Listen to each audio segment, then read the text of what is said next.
Ćao ljudi, ovdje Larko sa još jednom epizodom. Inače ovdje je reč o kako snimiti jednu falc igricu na jedan prazan CD, kao recimo što su PlayStation igrice.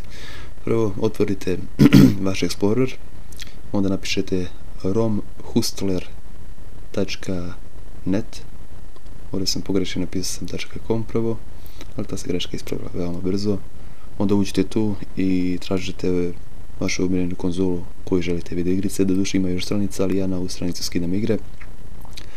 Kao recimo što je bila Urban Chaos, onda nađete Sony PlayStation, recimo konzolu i romove, onda birate po abecedi koju želite igricu, izaberete vašu omiljenu igru, snimite i bit će downloadirana u WinRAR paketu, onda to ekstraktujete u jednom folderu da bude ona samo igra u jednom folderu.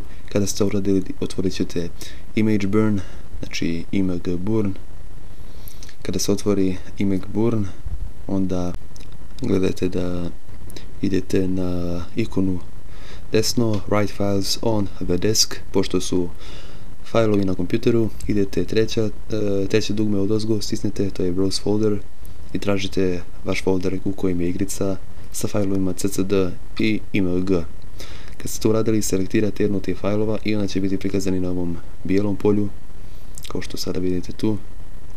I onda maknite verifikaciju jer će se ona pojaviti, ne treba vam verifikovanje, i na desnu stranu gdje sad ovdje pokazujem će biti ubrzanje koliko želite da brzo snima CD i vi stavite na brzinu broj 6 i onda pritisnete ovo dugme dole koje će poplaviti sa CD-om i ovim fajlom i ovom strelicom.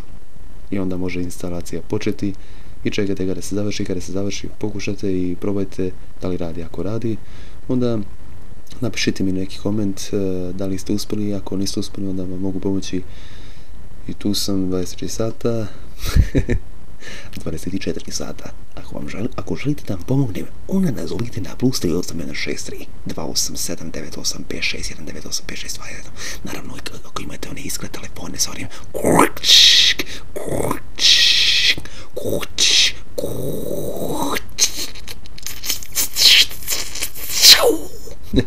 malo sam se šalio, ali eto, pokušajte. Ja sam probao bio to, već sam pokazao bio videoklip sa Urban Chaos igricom koja je također bila na ovaj način snimana i eto, pokušajte, ja znam da će raditi.